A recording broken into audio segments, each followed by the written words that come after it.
오늘 우리에게 주신 하나님 말씀은 구약 성경 에스라서 5장 17절 말씀 한 절만 보겠습니다.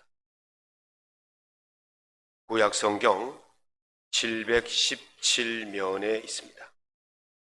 에스라서 5장 17절 말씀을 함께 낭독하겠습니다.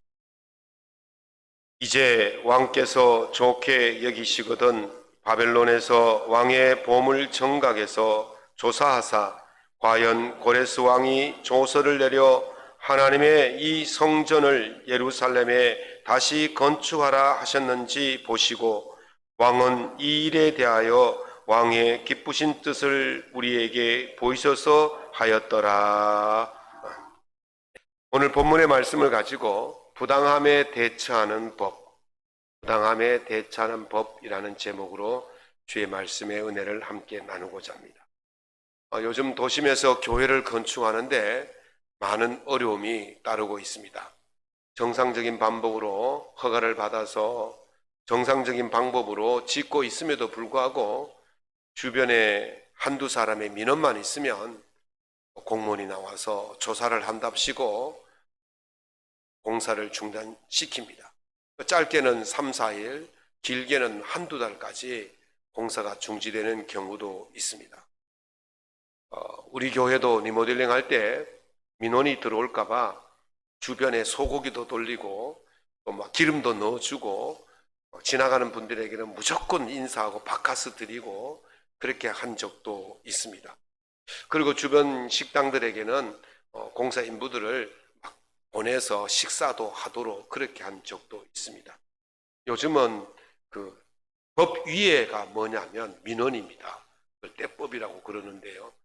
법보다 더 무서운 게 민원법입니다. 최고의 법이 민원입니다. 그래서 많이 힘들어하죠. 16년 동안 사마리아인들의 방해를 받았다가 중단되었던 성전 건축이 다시 시작이 되었습니다.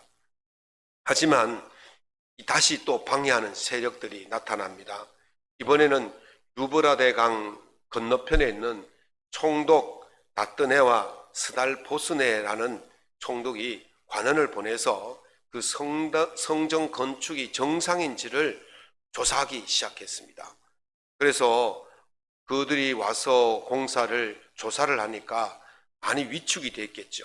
또는 성전 건축 공사가 중단되는 그런 위기에 빠졌습니다. 성전 공사는 벌써 18년 전에 바사왕 고레스가 명령을 해서 공사를 시작한 거거든요. 그러니까 어떻게 보면 법적으로 아무런 문제가 없는 그런 성전 공사였습니다. 그런데 이 유브라데강 건너편에 있는 이 총독들이 사마리아인들의 탄원서와 뇌물을 받고 조사를 하기 시작한 겁니다. 그래서 이 이스라엘 백성들이 이 공사의 책임자가 누구고 이 공사를 명령한 자가 누구인지를 정확히 밝혔음에도 불구하고 이들이 그것이 사실인지 아닌지를 좀 더 조사해 봐야 된다면서 계속 이야기를 하면서 방해를 하는 거예요. 그리고는 다리오 왕께 서신을 보내서 이 공사의 진위를 밝혀달라고 이 서신을 보냅니다. 여러분들, 이 공사가 사실이지만 사실인지 아닌지를 밝히기 위해서 조사를 한다면요, 또 그것 때문에 공사가 지연될 수밖에 없는 것이죠. 이렇게 부당한 공사를 부당하게 공격하는 이런 일들이 오늘날 우리 삶에도 비일비재하게 일어난다는 것이죠. 오늘 본문 말씀을 통해서 우리가 부당한 공격을 당할 때 어떻게 대처하고 또 우리가 부당한 공격을 잘 이겨나갈 수 있도록 하나님께서 어떻게 우리에게 지혜를 주시는지를 잘 살펴서 부당한 공격에 대처하여 승리하며 살아갈 수 있기를 예수님 이름으로 축원합니다. 부당한 공격이 있을 때 첫 번째는 무엇보다도 더 높은 가치를 생각해야 됩니다. 이 법에는 보면요, 형법 제21조에 정당방위라는 것이 있습니다. 5가지 요건을 말하는데 현재의 부당한 침해로부터 자기 또는 타인의 법익을 방위하기 위해서 한 행위는 상당한 이유가 있으면 처벌을 받지 아니한다 그랬어요. 몇 가지 있습니까? 5가지입니다. 5가지 요건이 다 갖춰질 때에 정당방위로 인정이 되는 거예요. 현재라 그랬어요. 현재. 지금 일어나고 있는 일입니다. 과거에 내가 부당한 침해를 당했다고 해서 오늘날 내가 그것을 방해하면 그거는 안 됩니다. 지금 일어나고 있는 일. 2번째 뭡니까? 부당한 행위가 있어야 돼요. 정상정의로 이렇게 하면 그건 안 돼요. 부당한 행위가 있어야 돼요. 3번째는 법익입니다. 공익적인 모습이 있어야 돼요. 4번째는 뭡니까? 뭡니까? 4번째. 방위에 방위. 방어하기 위해서 해야 되지 공격하기 위해서 하면 안 된다는 거예요. 5번째는 상당한 이유입니다. 상당한 이유라는 것은 과도하지 아니해야 된다는 거예요. 지금 이스라엘 백성들이 이스라엘 백성들의 성전 공사를 방해하는 이 세력들에 대해서 정당 방위를 행사할 수가 있어요. 왜? 왕의 명령으로 했기 때문에. 정당한 법적인 권리를 가지고 방어할 수 있는데 어떻게 되었는지 아무런 방어를 하지 않고 있는 겁니다. 왜 그러냐면요, 더 높은 가치를 위해서 그렇게 하는 겁니다. 부산에서 있었던 일입니다. 부산의 한 유치원 앞에서 태권도 도복을 입은 관장과 사범들이 멱살잡이하고 쌍욕을 하고 싸우고 있는 거예요. 그날이 무슨 날이었냐면 유치원 졸업식 날이었어요. 그 사람들이 그 앞에 서서 유치원 홍보하려고 전단지를 나누다가 이 양쪽에 있는 도장의 사범들끼리 시비가 붙은 거예요. 그러니까 막 서로 멱살잡이하고 쌍욕하고 싸우다가 경찰이 달려와 가지고 제재를 하고 조사를 한 그 신문 기사가 있더라고요.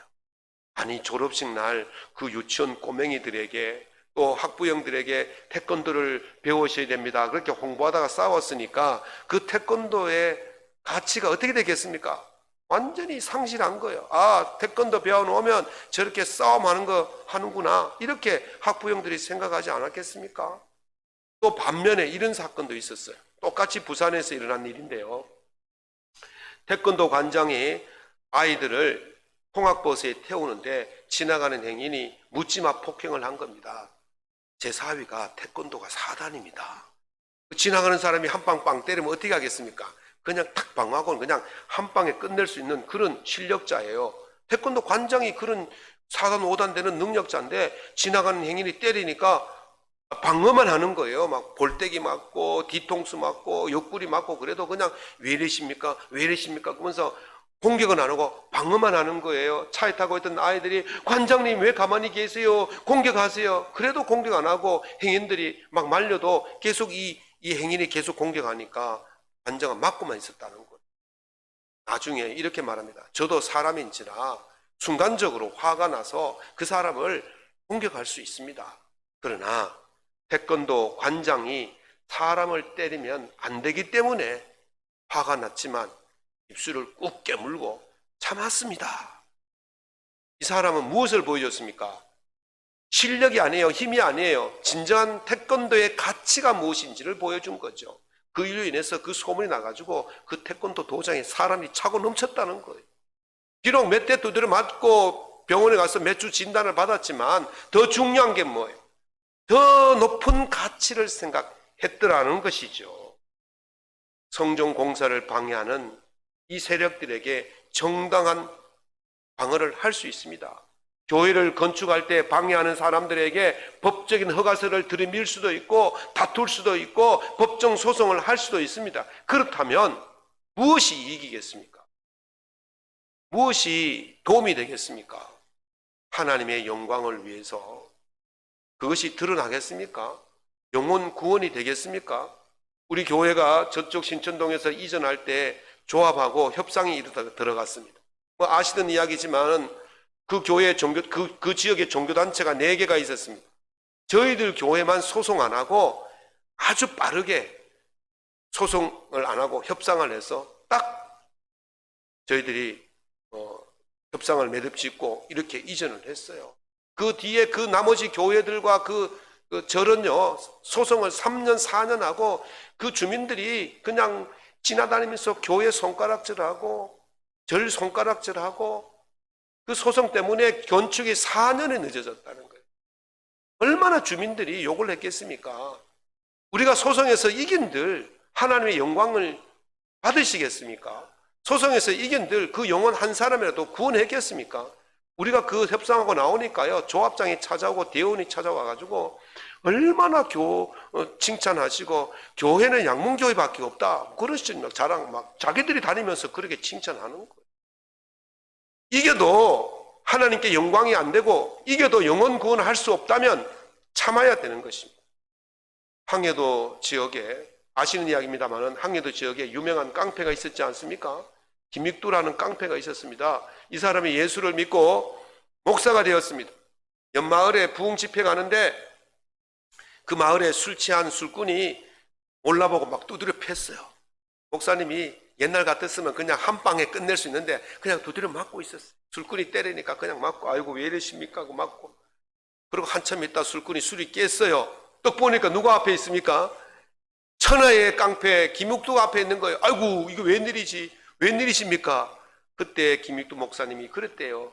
형님, 예수는 내가 믿고 복은 형님이 받았네요, 그러더랍니다. 예수 안 믿었으면 그거 벌써 죽었어요. 그런데 예수 믿었기 때문에 참았어요. 그랬더니 이 술꾼이 김익두 목사님을 따라서 예수 믿고 구원받았다는 거 아닙니까? 영혼 구원을 위해서 참는 거예요. 힘이 없어서 참는 게 아니에요.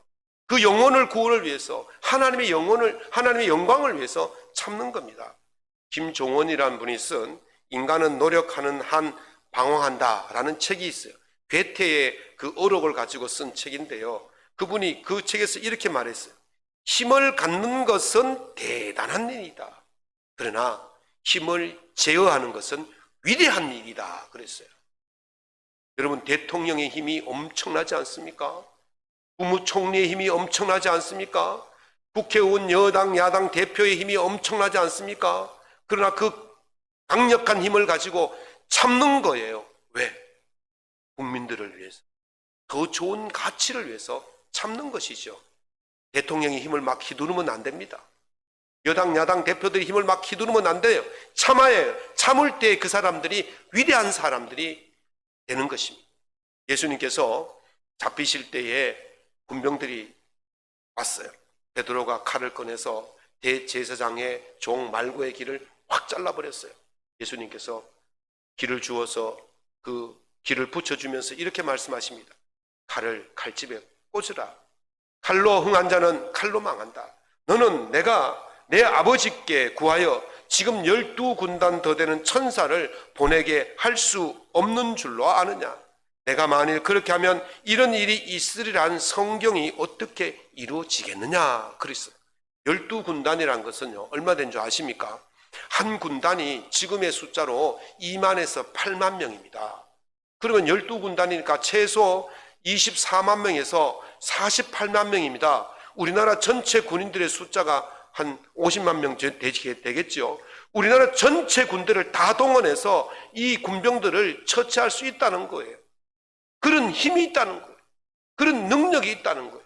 그런데 안 하시겠다는 겁니다. 왜 그렇습니까? 그렇게 하면 하나님의 뜻, 인류를 구원하는 하나님의 뜻, 인류를 구원해야 되는 그 하나님의 뜻이 어떻게 이루어지겠느냐는 것이죠.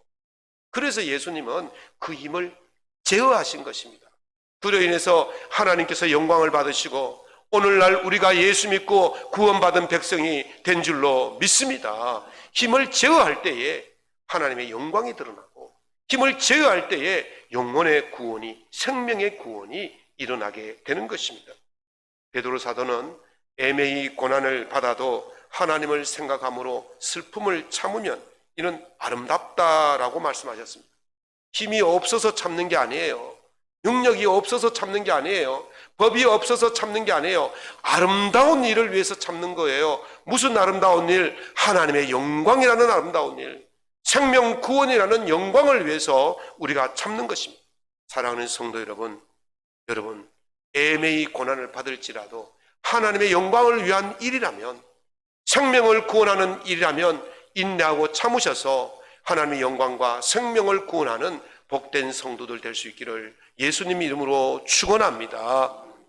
두 번째는 부당한 일을 당했을 때는 상대가 그 사실을 스스로 입증할 수 있도록 해야 됩니다.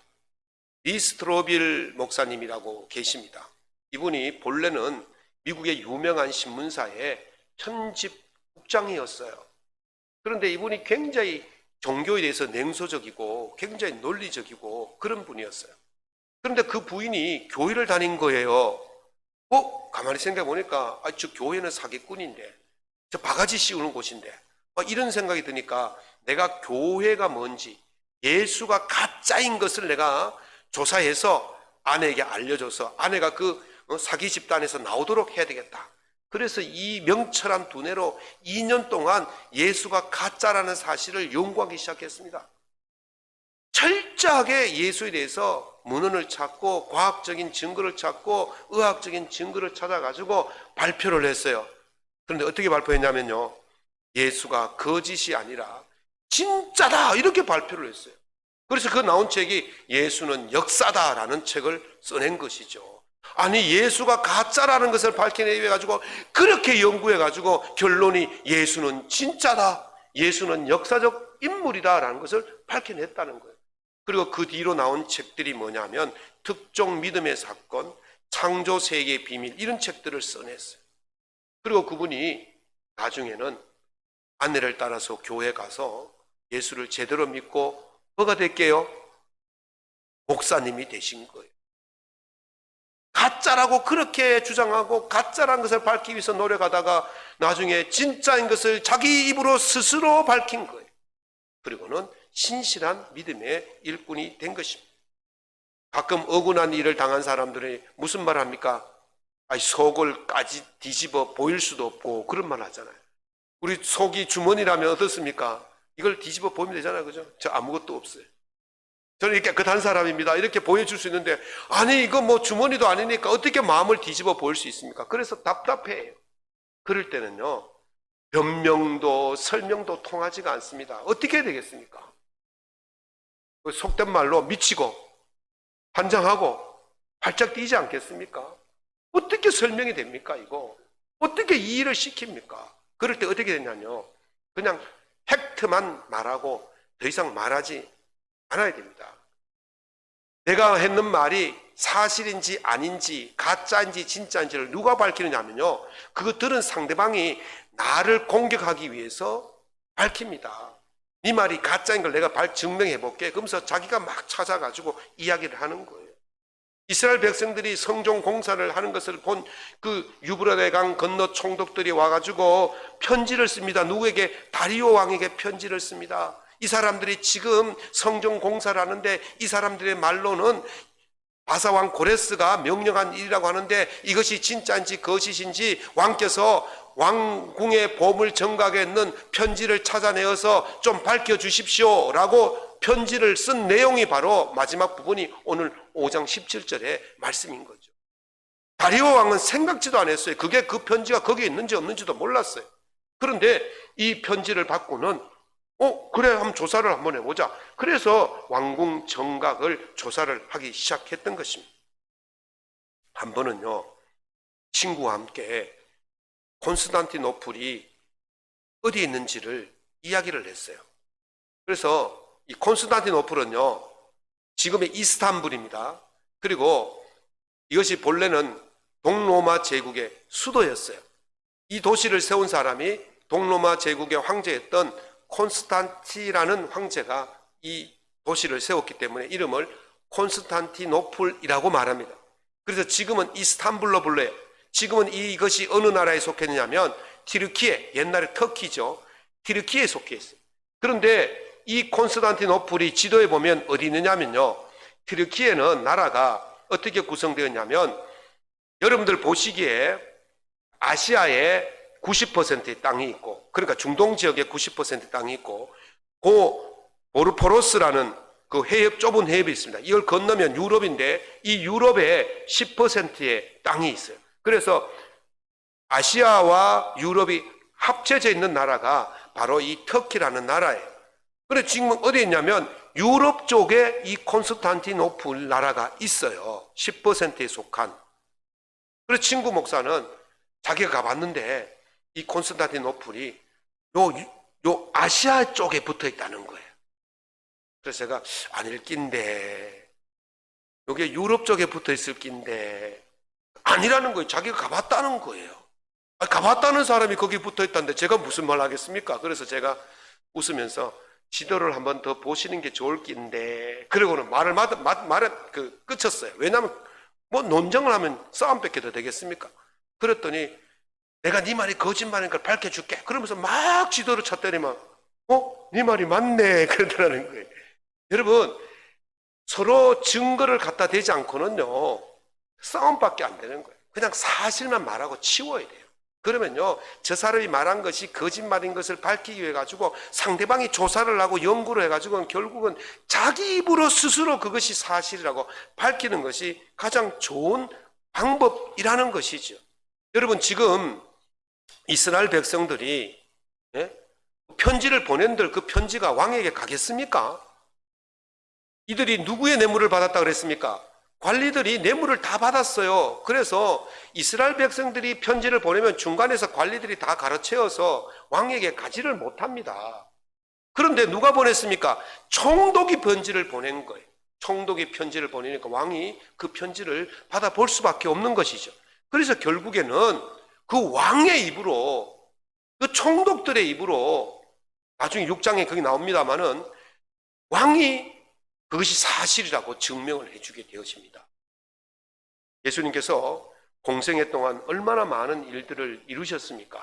저희들 눈으로 보고 다 했어요. 그런데도 안 믿었지 않습니까? 그리고 예수님을 어떻게 했습니까? 십자가에 못 박아 죽였지 않습니까?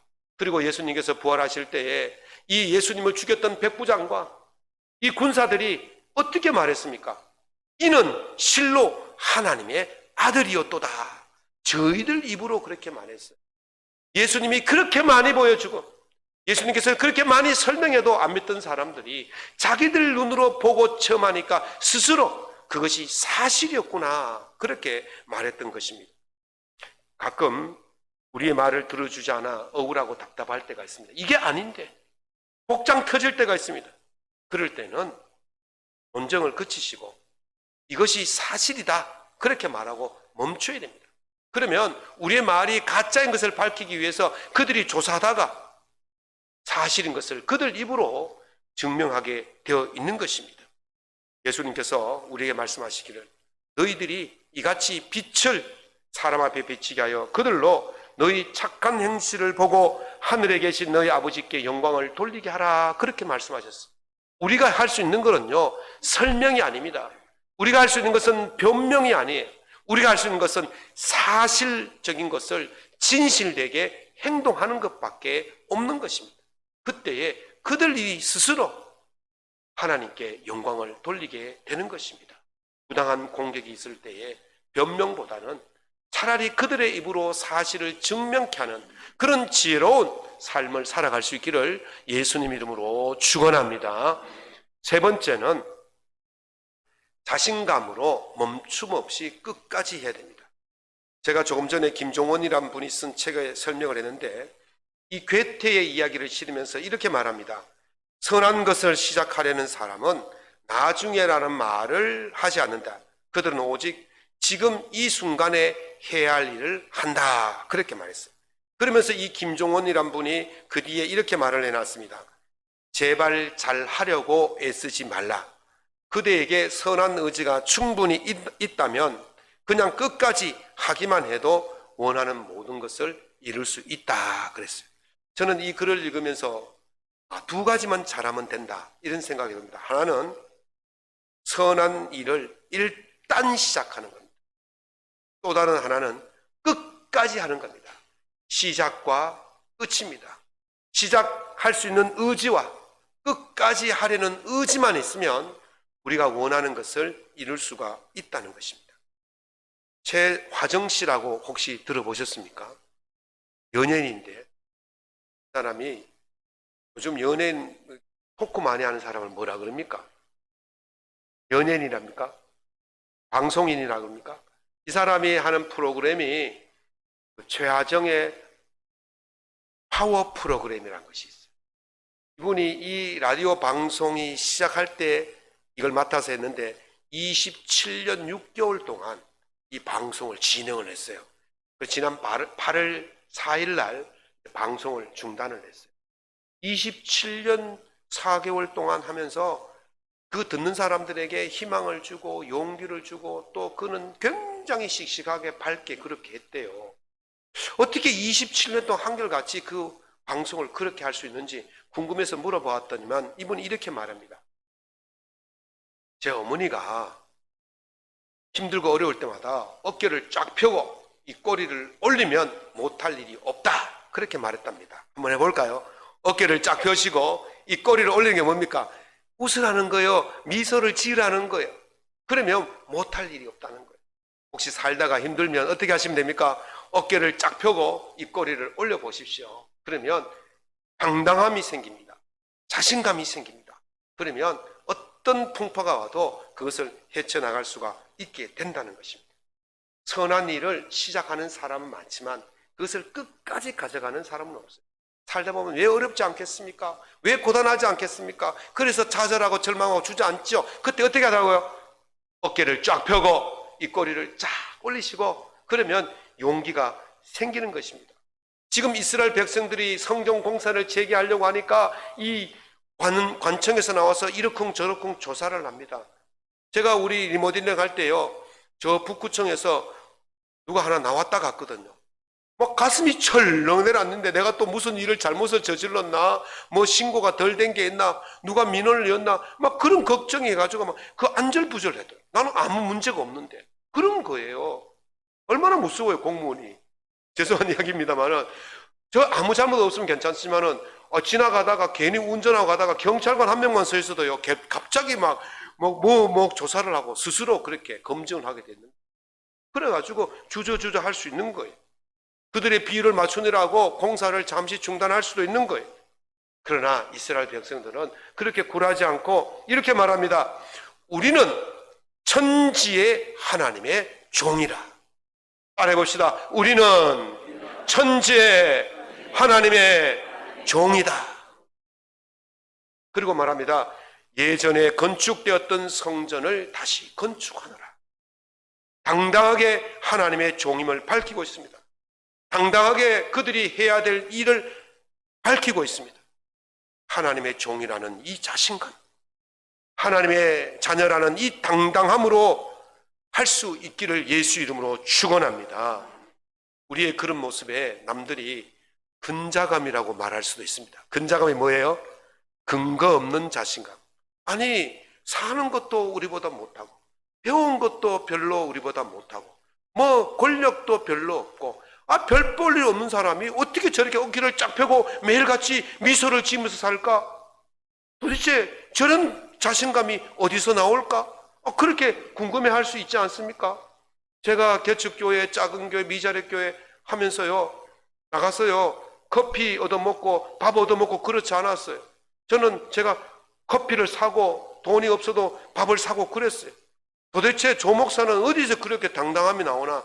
있다. 돈 대주는 사람이 있다. 내가 그렇게 이야기했어요. 누구겠어요? 하나님이 주신 줄로 믿습니다. 두 번째는 제 뒤에 또 한 사람이 있어요.